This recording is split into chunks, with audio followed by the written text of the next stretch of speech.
সুপ্রিয় দর্শক, সবাইকে শুভেচ্ছা। আমরা এখন আছি ডুমুরিয়া সাহস নামে একটি জায়গায় এবং আমার চারপাশে দেখতে পাচ্ছেন অনেকগুলা ঘের। এই ঘেরের যিনি মালিক, ওনার নাম মাসুদ ভাই। তো মাসুদ ভাই বাংলাদেশ সেনাবাহিনীতে কর্মরত ছিলেন। উনি জানুয়ারিতে অবসরে গেছেন এবং অবসরে গিয়ে উনি মাছের প্রজেক্ট করেছেন। তো আপনারা এই যে মাছের প্রজেক্ট দেখতে পাচ্ছেন, এখানে গলদা, বাগদা, বেনামি এই 3 পদের চিংড়ি মাছ আছে। পাশাপাশি উনি এখানে কিছু কার্প জাতীয় মাছেরও চাষ করে থাকেন। তো ওনার এখানে ওয়াটার সোর্স হচ্ছে এই পাশে নদী আছে, নদী থেকে লবণ পানি উনি এখানে ঢোকাতে পারে। আবার চাইলে ওনার এখানে বোরিং আছে, বোরিং থেকে উনি মিষ্টি পানির সরবরাহ করতে পারে।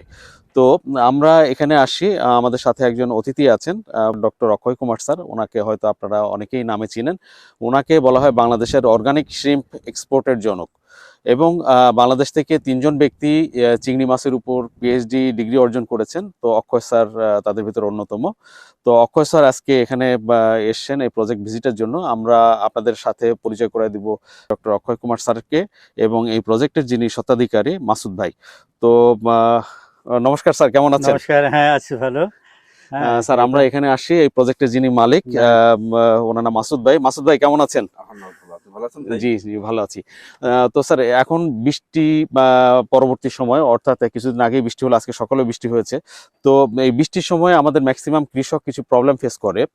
বৃষ্টি পরবর্তী সময়ে ম্যাক্সিমাম কৃষক অবজেকশন দেয় যে তাদের মাছ ভেসে গেছে বা মারা যাচ্ছে। তো এই বিষয়ে যদি আপনি কিছু বলেন এবং কৃষককে যদি কমন কিছু গাইডলাইন দেন স্যার। ধন্যবাদ মামুন এবং মাসুম ভাইকেও। ভাইয়ের সঙ্গে আসলে আমি অনেকক্ষণ ধরে কথা বলছিলাম। তো ওনার কথার পরিপ্রেক্ষিতে যে বিষয়গুলো আসছে সেটাই আমি আজকে বলছি।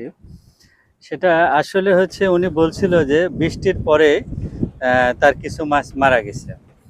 তো বিষয়টা হচ্ছে এরকম যে আমাদের দেশে যেটা হয় আর কি, তো আমি এই কারণটাই ব্যাখ্যা করছি। সেটা হচ্ছে যে বৃষ্টির পরে আসলে অ্যামোনিয়ার কারণে মাছ বেশি মারা যায়। সেটা কেমন হয়? বৃষ্টি যখন হয় তখন পুকুরের ঘেরের পানির যে স্তর বিন্যাসটা এটা নষ্ট হয়ে যায় এবং মাটিটা আন্দোলিত হয়। তারপরে ঘেরের যে খাবারের উচ্ছিষ্টাংশ, মলমূত্র, শ্যাওলা এগুলো পচে যায়, বাইরে থেকে জৈব পদার্থ আসে, তাপমাত্রা এবং পিএইচ কমে যায়।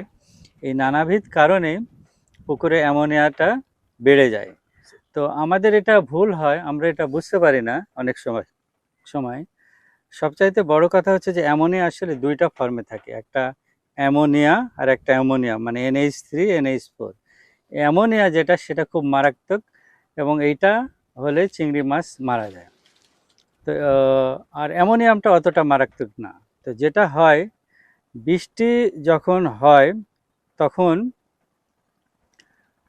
ঘেরের টোটাল অ্যামোনিয়া, মানে ANA বলি আমরা, সেটা আসলে বেড়ে যায়, কিন্তু অ্যামোনিয়ামটা অতটা বাড়ে না।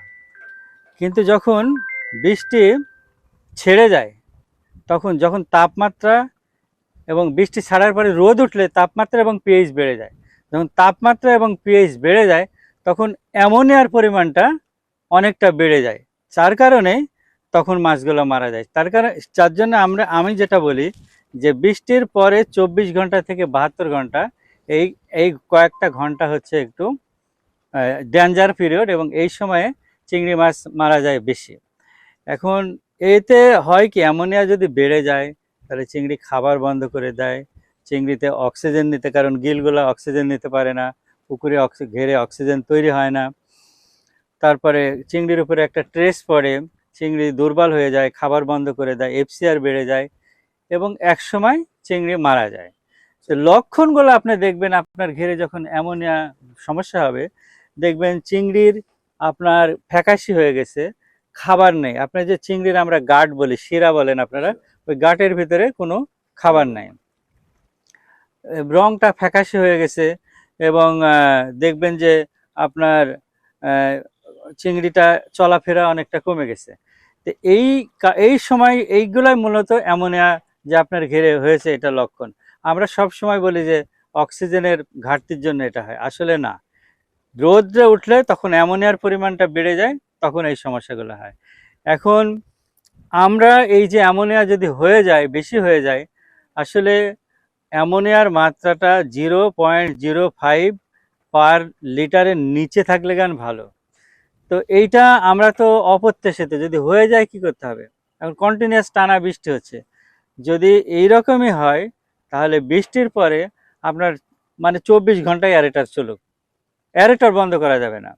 এবং খাবার 30 থেকে 50% প্রয়োজনে মনে করলে আপনি খাবারে দেবেন না, না খেয়ে চিংড়ি মারা যাবে না, কিন্তু খাবারের ফলে ওই সমস্যাগুলো হতে পারে।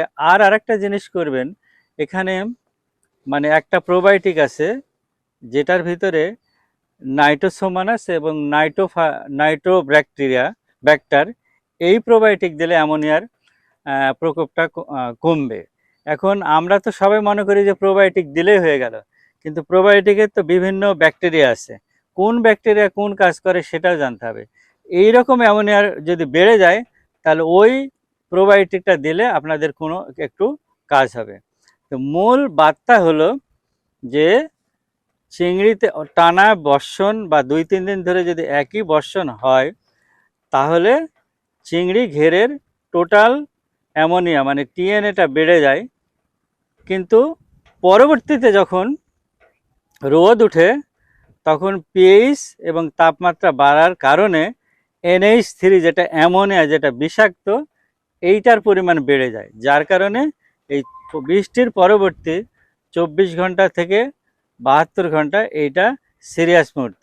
এই মুহূর্তে আপনারা সবসময় অ্যারেটর চালাবেন, কোনো খাবার দিবেন না, এবং নাইট্রোসোমানাস অথবা নাইট্রোব্যাক্টার এই সমৃদ্ধ যদি প্রোবায়োটিক আপনাদের থাকে এই প্রোবায়োটিকটা দিবেন, তাহলে এই সমস্যাটা হবে না।